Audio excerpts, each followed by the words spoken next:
Hey everyone, it's Dana, producer here at Kerning Cultures. Before we get started today, I want to tell you about another podcast we think you'll love. The show's in Arabic though, so I'm going to switch languages for a second. إذا كنتم مهتمين بالموسيقى العربية بندعيكم للاستماع لبودكاست دوم تك من إنتاج صوت، واللي بموسمه الأول حكي لنا سيرة 10 فنانات عربيات وعن أغانيهم اللي ملت حياتنا، بس بالمقابل جبت لهم وجع راس بحياتهم هن.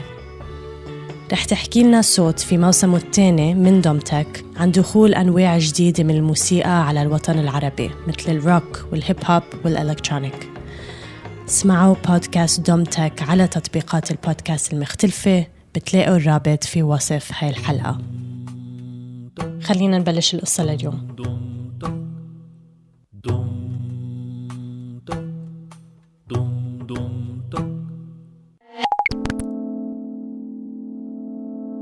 Our story today starts with a woman named Suzy.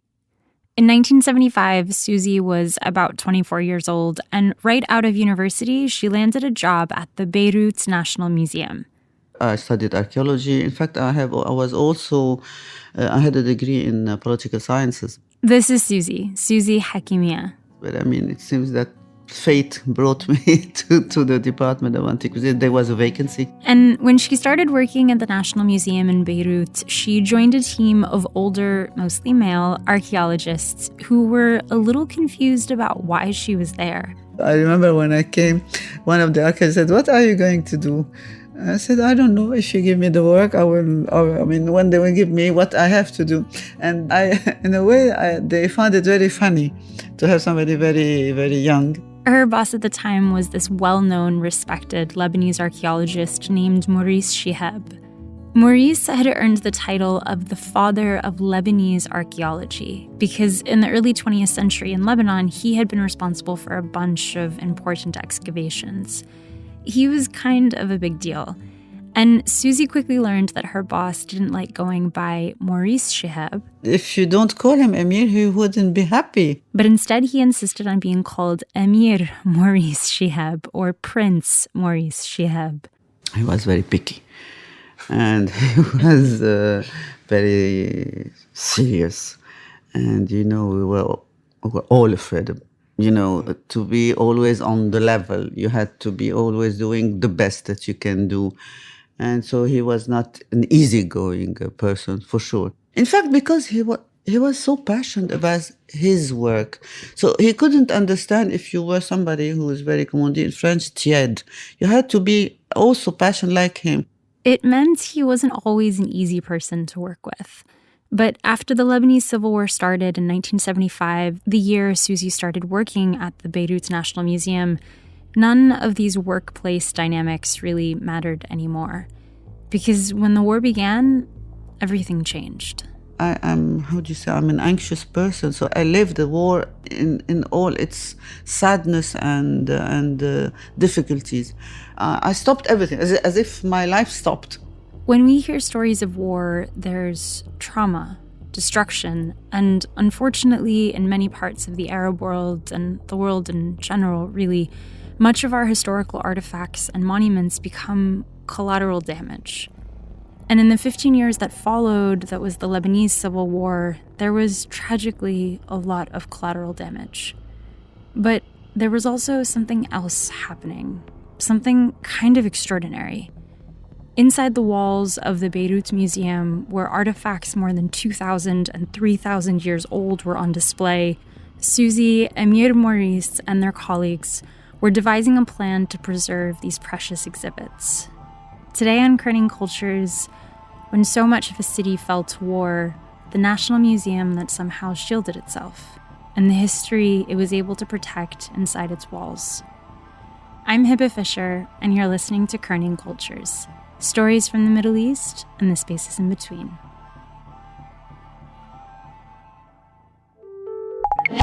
From Beirut, and I have been doing street art. It's predictable, they've seen it happen. And one story that always kind of captures my imagination. The streets lost culture. And you're listening to Kerning Cultures.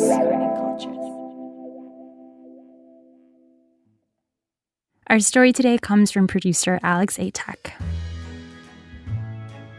There was no grand opening for the National Museum of Beirut.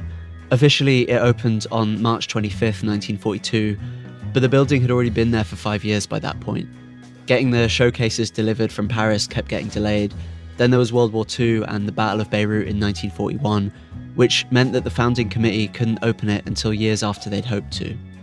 But eventually, Beirut got its museum, this grand building that looks exactly how you would imagine a museum to look. 6 tall pillars out front with a big staircase leading up to them, a central atrium room for all of the exhibits, balconies overlooking that atrium, glass ceilings. I could carry on describing what the museum looks like. I could tell you about some of the things inside it, its famous collection of Arab jewels or its Phoenician frescoes. A lot of the things in that main room are a very big deal to historians, but me just listing them off like this gets boring quickly. So I think it helps to imagine this guy called Dr. Reinhard G. Lehmann sitting behind his desk in a city called Mainz, which is in Germany. He's a lecturer in ancient North Semitic languages and a specialist in Phoenician scripts. The Phoenicians, by the way, were an ancient civilization who lived in the kind of Lebanon, Syria, Palestine area, roughly between 2,000 and 3,000 years ago. So, how did you get interested in Phoenician in the first place? In Phoenician? The recording is a bit scratchy. I spoke to him over the phone from Germany. My interest in Phoenician started in the late 90s. It was simply curiosity, nothing more. Dr. Lehmann found himself at the National Museum of Beirut because of this one sarcophagus which is on display there, and specifically this one sentence carved into the side of it that he was trying to translate into English. In English, it's about 50 words long, but it took him about a year to get the translation right. I was there in 2003, and the museum was also was always open for the public, so I could only work there before it was open for the public. So in the very, very early morning. So every morning I got up and at 5 o'clock, and so to be at the museum at 6 o'clock, and worked there until 10 o'clock when it opened to the public, and then I had to do other things. So that was more than 1 year for essentially one sentence. It sounds crazy, I know. Here's what it says. Now, if a king among kings and a governor among governors and a commander of an army should come up against Byblos, and when he then uncovers this coffin, may the spectre of his judiciary be stripped off, may the throne of his kingdom be overturned, and may peace and quiet flee from Byblos. The reason I'm telling you about all this is because this line is carved into the side of a sarcophagus from around 1000 BC, which now sits in the National Museum of Beirut. A sarcophagus, by the way, is an ancient stone coffin. This one is the final resting place of King Ibrahim, who we think was a Phoenician king. I say we think because there's speculation among a couple of scholars around whether or not he even existed, but that's a rabbit hole we don't have time for here. The reason I think this is so interesting is because it's the oldest extensive example of Phoenician writing that we've got. And the Phoenician alphabet is the root of many of the alphabets humans write with today, so Arabic, Latin, Greek. Imagine this 50-word paragraph like the deepest root of a tree, and everything we write and read with today as a branch somewhere much, much further up.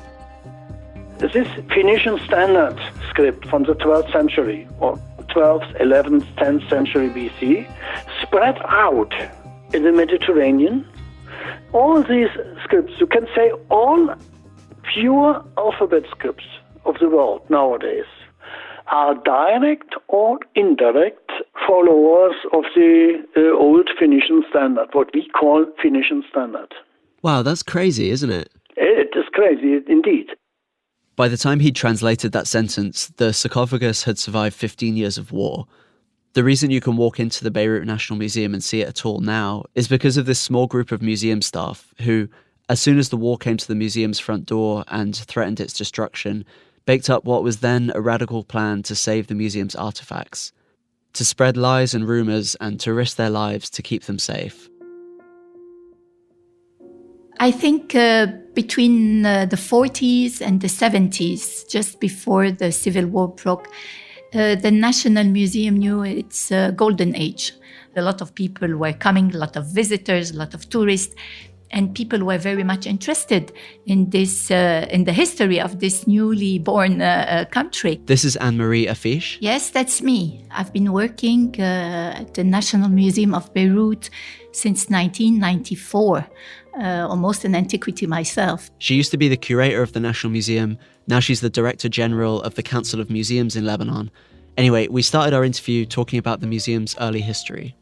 Lebanon became independent from French rule in 1943, and part of the idea behind the museum was to celebrate this new era in Lebanon's national identity. It was the creation of a place that could represent, that could collect, that could show the people the history of Lebanon. So it was created specifically for this intention of doing a national museum to enhance the national identity of a people and of a country. Which is why they put Maurice Shahab, this guy who was known as Lebanon's father of archaeology, in charge. I think he gave a lot during these golden ages. He was able to open a museum that was at an international level, of course, because of the beautiful artifacts and so important discoveries, but also because of his personal touch. He even lived in the museum.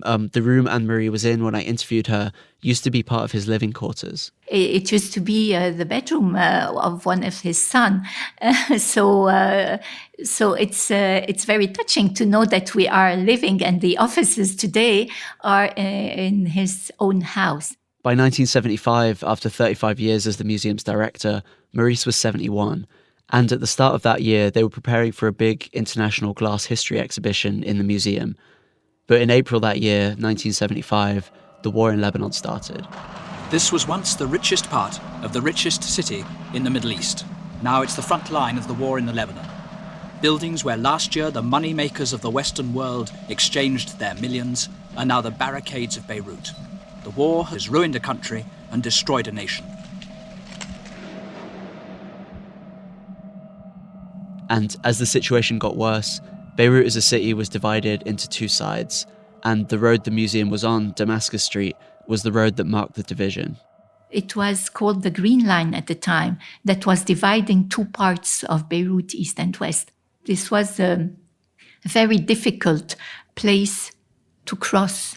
In fact, the museum had this bad experience to be in a place where it shouldn't be. This is Suzy Hakimian from the start of the episode. Again, she's the one who started working for the museum when she was 24. The museum was not the target of the war or the violence. But I mean, what we call collateral damages, the museum was at this crossing point where the battle used to take place. And she told us that a few months after the war started, the roads around it were fully deserted, full of broken cars and empty pavements. At a certain point, the road became overgrown with trees because so little people used it. It was a no man's land. It was a no man's land. Suzy lived with her family in a house that her grandfather had built on the other side of town from the museum. So every day she'd get in a shared taxi, which would take her on this elaborate route to work. They couldn't go in through the museum's main entrance. It was too exposed to the militias that kept watch over the museum crossing. So the taxi would drop her off around the back. So it was a nightmare to go to the work in the morning because sometimes we had shelling all the night. So I had to go and find which streets were more secure, which were not secure. For me, it was a nightmare. Suzy said at first that her friends and family told her not to worry, that the fighting wouldn't last more than a few months and they'd be back to normal soon. So most days, the small museum team of around 6 or 7 people showed up at work anyway. But as we know, the fighting didn't stop. The war lasted 15 years, and after those initial few months ended and the fighting kept getting worse, the museum team had just realised that they needed to start taking more serious measures to protect their artefacts. At first, Maurice assigned the staff to start archiving things, taking a proper inventory of what they had. Suzy was put in charge of the books. She didn't really know what she was doing. This was her first job and she had no previous experience, but she showed up, and that was what was important. He was able very quickly at the beginning of 1975, the beginning of the Civil War, to remove the small objects that were displayed on the first floor in the showcases of the first floor of the museum. And these objects were carefully put in boxes that were hidden in the basement of the National Museum. Basically, anything they could carry down to the museum with their bare hands, they did. And once it was down there, they built these kind of protective walls out of wood and sandbags all around them. In fact, they succeeded. They did what is a miracle also, is to bring all these objects, hide them in the basement, close the basement, wall the basement. To try and deter people from looting the place, the museum team spread a rumour that everything had been shipped off to Switzerland at the beginning of the war, that there was nothing left of any value inside the museum. They thought that they went to Switzerland. In fact, maybe they spread this news saying that the objects were safe. They were at the central bank and the safe. But everything was there. This is actually quite a common tactic for museums and galleries during wartime. In World War II, the National Gallery in London transferred about 2,000 of their paintings to a remote coal mine in Wales. The Louvre in Paris moved 3,500 paintings out of the museum and into private houses and castles around France to hide them from the Nazis. But these are all relatively small, easy to transport objects.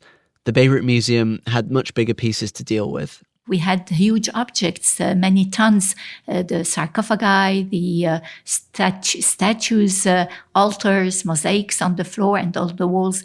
So this was very difficult to move, of course. The team couldn't move them out of the museum or drag them down to the basement. There wasn't enough time between the fighting to arrange for anything like that.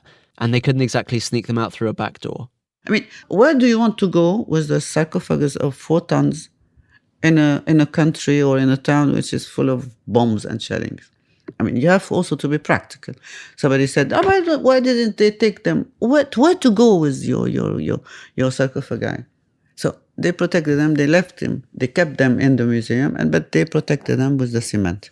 So the big objects Maurice Shihab could not move or just safeguard in a different way. He was able to find a fantastic solution, actually. He decided at the time where it was more quiet, he decided to build around each and every object, the big objects he couldn't move, walls, and that he sealed with cement. The museum team basically constructed these concrete tombs around the bigger objects. They started with like a wooden frame, padded that out with sandbags, and then poured concrete into a kind of outer shell. It wasn't perfect, but at least this way, if they were hit by bullets or if the museum was heavily shelled, they'd have a layer of protection. Can you kind of describe what they looked like the encasings? They're like blocks. Square block, rectangular, parallel. You can use the word that you want. It depended. In fact, it reflected the size of the objects that you were covering. For the sarcophagus of Ahram, you would say you have 4 meters by 2 meters. For the rest, they sometimes brought together 2 columns plus a statue, and build a kind of house around it. But Suzy told me that this really was a last resort. The idea of covering them with cement must have been something not very easy as a decision to be made. The cement is the biggest enemy of archaeology. She said that an archaeologist's job is to take the artifacts out of the ground, not to cover them back up. For us, cement is like what you are going to seal again, history. And in fact, it was also dangerous for the objects. It was not that safe, but it happened. Happily, that to be the best way to protect them. And as the situation in Lebanon carried on deteriorating, the National Museum was taken over by varying militias. At night, armed men slept on the floor of the Grand Atrium, lying next to Lebanon's most important ancient history, sheltered in their concrete casings. And outside, the museum crossing became more and more dangerous. We didn't enter the museum. Because we had a lot of militiamen inside, and it was, the dark side of the whole thing. The museum was living its own life at that moment. Around the time of the Israeli invasion in 1982, the staff stopped coming to work at the museum. They'd done what they could to protect what was inside of it, and the museum itself was too dangerous to work in.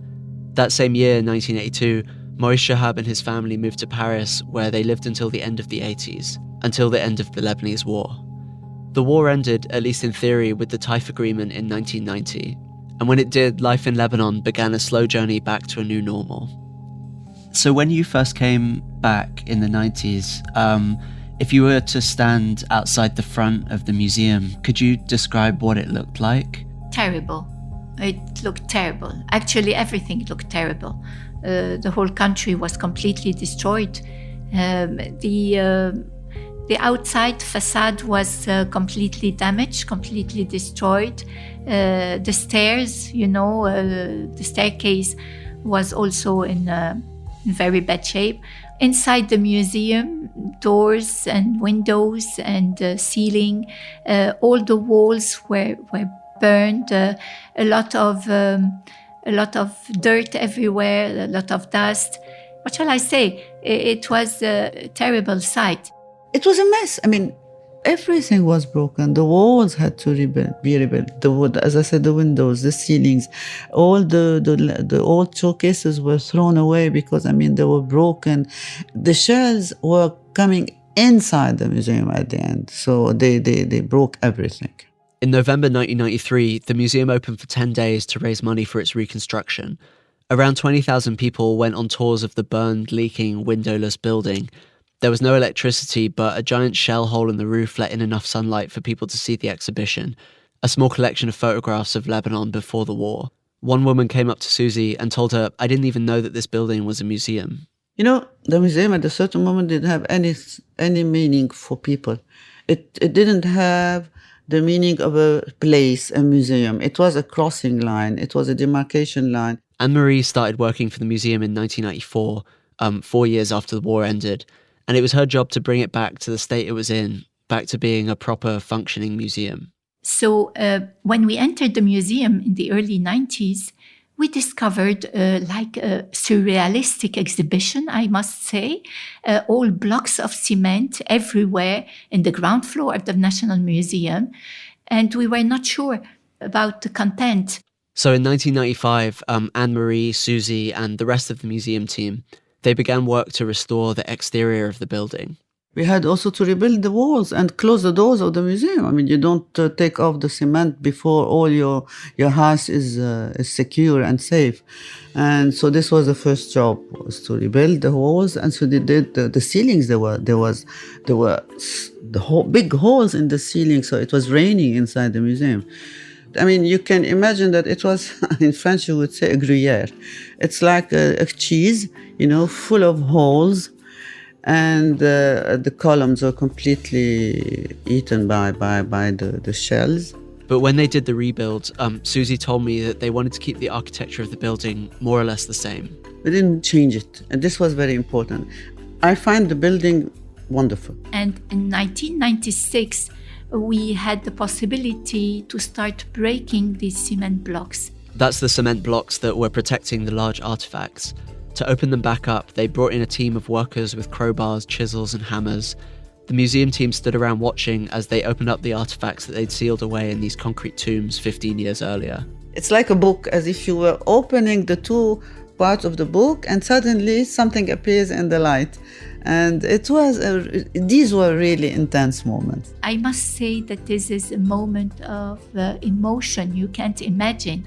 The very tiny small team standing outside and standing around these blocks and just waiting to check what we were going to discover within these blocks and what artifacts was here protected for more than 15 years. And in fact, I tell you, these were very, very happy moments. But there was one person missing. Maurice Shahab had died a year earlier on December 22nd, 1994. He was 89. I'm sorry to say that he passed away and he didn't realize what we were doing. He was not here anymore. When he built the concrete tombs around the museum's artifacts, the artifacts that had defined his career and his life since he was a young man, it was the last time that he ever saw them. Today, the Beirut Museum is fully open again, and that's in large part because of Maurice, Suzy, and their other colleagues' work. If they hadn't carried on showing up to work in the 70s and 80s, it's likely that much of the artifacts in the museum would have been destroyed. But when we were producing this story, we kept coming back to this question of how many people know about this story and how many people know about how much it took just to keep the lights on in this building, and how many people have actually been. I myself had lived in Beirut for about a year and a half before I visited it. My colleague Tamara has never been. So last week, Tamara took a walk around Badaro, that's the neighborhood that the museum is in, to ask people if they'd visited it. I haven't. Why? because I didn't know we had one. Okay, that's good. Yeah. There we go. Where is it? No, actually I haven't. Did you know it existed? Yeah, I did. Okay. I always hear mataf, but like I've never been, honestly. I don't remember, honestly. I thought I would remember, but no, I don't remember. So probably not? Probably not. Which kept me coming back to another question, which was like, why does it matter? Like, what purpose does keeping 3,000-year-old artifacts in a museum serve for us as people who are alive in society today? I was trying, I guess, to understand Maurice and Anne-Marie's and Suzy's drive or motivation for all of their work. I asked everybody this, but I think Dr. Lehmann's answer resonated the most. Yeah, that's a question I'm often asked, and yes, it's nothing which really contributes to our being here today, and it's no profession that feeds someone or heals someone and so on, but to know about how people lived and thought 2,000 years ago or 3,000 years ago tells us something about what it means to be a human being. I think history and ancient history and history of different cultures and different languages and old dead, so-called dead languages makes us a little bit more humble today. That's my idea about doing that.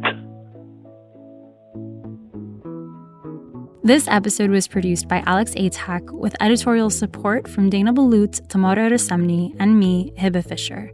Sound design by Mohamed Khreizat and fact-checking by Zeina Dowidar. Nicole Bezorgmir helped us record Anne-Marie's interview in Beirut, and thank you also to Suzy Hakimian, Anne-Marie, Afeiche, and Dr. Reinhard Lehmann for speaking to us for this story. And I should say, we tried to find and reach out to Maurice Shahab's family for this story, but we just couldn't find any leads to them.